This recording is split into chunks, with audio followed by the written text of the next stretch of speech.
Okay, so this is How to Quit Smoking Part 2.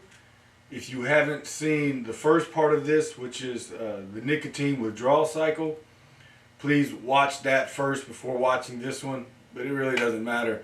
Anyways, this is Part 2 of How to Quit Smoking, and this is more of like steps and tips to help you get through this recovery process that you're going to have to go through. So first of all, smoke all your cigarettes that night. You know, make the commitment to yourself and then have your little swan song wine or whatever with your cigarettes that night and just get them out of the house that night. Because remember, when you go to sleep and you sleep 8 hours, the withdrawal symptoms kick in hard at around 8 hours. So once you wake up, you are now in withdrawals pretty hard. So the other thing is to know that before you go to sleep and to make a plan. So that would be number 2, is to have a plan that night before of what you're going to do. Because what you're going to find is you have a lot of free time on your hands now that you're not smoking, right? So boredom will happen, okay? So what's going to need to happen is, since you're not doing this nicotine thing, activity, we have to replace that activity with another activity, okay? And if you're going to replace a bad habit, might as well put a good habit in its place. So when you wake up in the morning, your normal go-to is to smoke a cigarette. Now it's going to be something different. You need to decide what that's going to be the night before and then wake up and execute that. You can do anything. You can choose to use it as a time of exercise, some yoga. You could even clean the dishes, feed the cats, sweep off the porch. There's a numerous number of things that you could do with your now extra free time because you're not a smoker. So that brings me to my next point, is stay busy. Because when you're bored, remember, the nicotine has tricked your survival mechanism inside of your brain so that whenever it leaves, your brain is going to shoot adrenaline so that it can help you in this survival situation to find what it is you need to find to replace this thing that we really need to survive. But since you're sitting there just doing something mindless like watching TV or scrolling through TikTok, your brain's probably going to be firing, thinking, oh God, I got to get a cigarette, and eventually you give in and actually do get a cigarette. So boredom is a very dangerous thing at this time, along with drugs and other alcohol. If you're going to quit smoking cigarettes, you don't need to be doing any alcohol or drugs at this point in time. Not while you're in the withdrawal stage. And even after you get out of the withdrawal stage, you just need to get over the mental confidence that now it's not calling you anymore and you can handle it.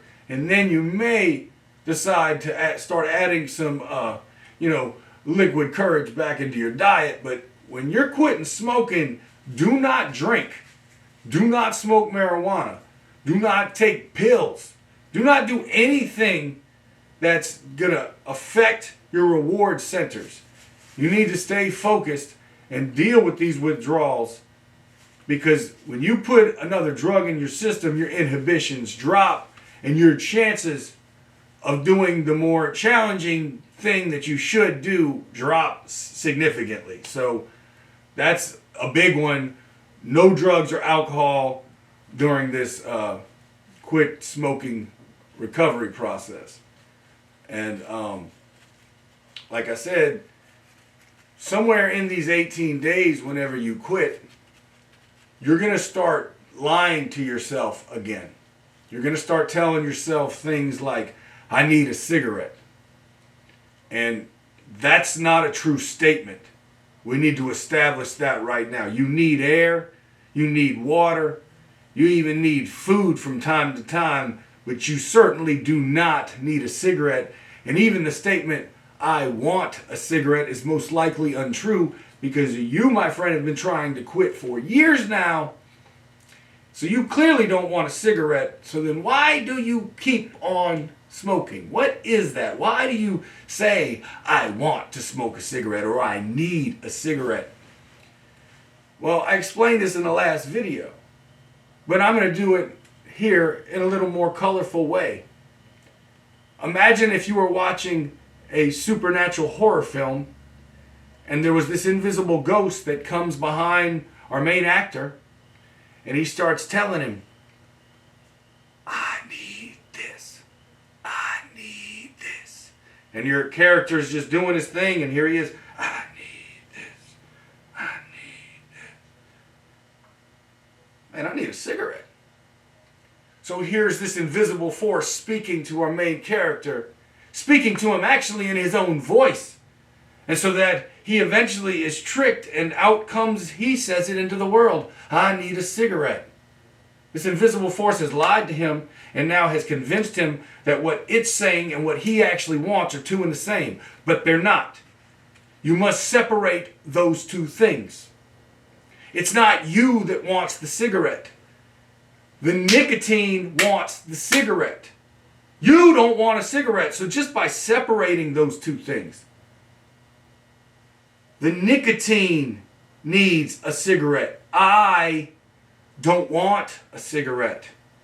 So now you've identified the culprit. Now you've taken the blame off of yourself, which is true. That's the truth there. I need a cigarette is not truth. So that's another practice that you must train yourself to do. That even if you're thinking, I need a cigarette, I want a cigarette, just do not allow your voice to speak it into reality. You must train yourself and practice saying something more true. Okay? That will make a significant difference, because if you can separate what's happening to your brain with what you truly want, you break its hold to a significant degree and liberate yourself. Right? Because mentally, you're enslaved right now. Because you think what you want and what it wants are the same. They're not. You must separate those two. And it starts with your physical language to the world. And so that brings me to my next point is, don't walk around through this withdrawal cycle dragging your feet. Oh man, this sucks. Telling everybody how much, I quit smoking and blah, blah, blah, blah, blah. Man, all you're doing is suffering. Because you can choose to look at what's happening as this is withdrawals. This is only temporary.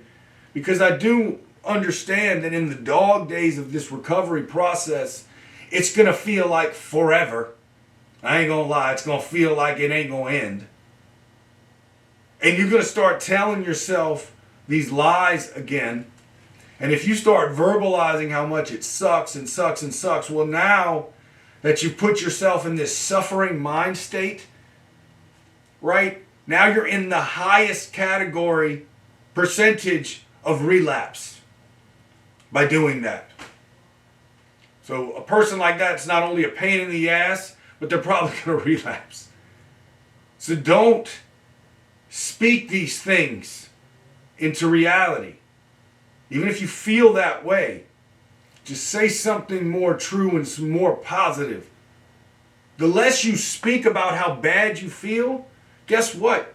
You're not going to feel as bad. If you keep talking about how bad you feel, you're going to feel like absolute dog crap.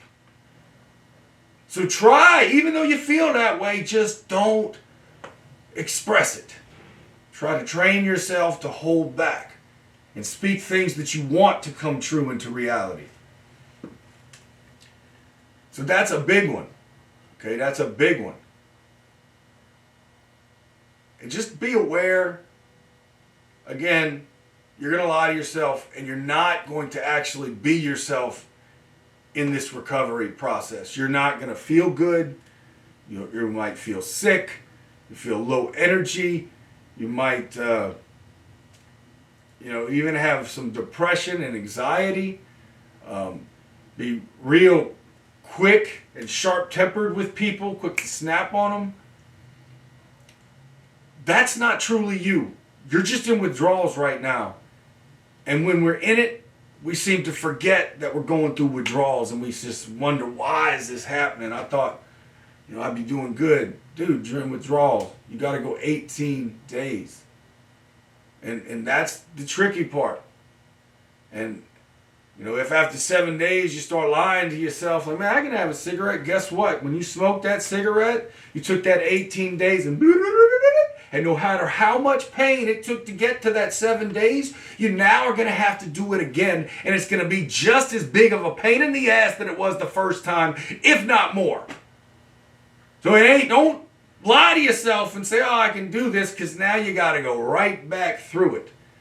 And that's my whole point with the people who are like down to 1-2 cigarettes a day. Man, you guys are just living in withdrawals now. Because you smoke one in the morning, you go into withdrawals less than 8 hours, and they start to get hard after 8 hours. So you're awake, 14 hours in the day. You're hurting at the end of this. And you finally get home. Oh, God, I feel better. Well, guess what? Now you're going to go to sleep, wake up, oh, shit. Oh. Now you're going to go to work, and by the time 10 o'clock runs around, oh, God. All day, and every day's like that, indefinitely. You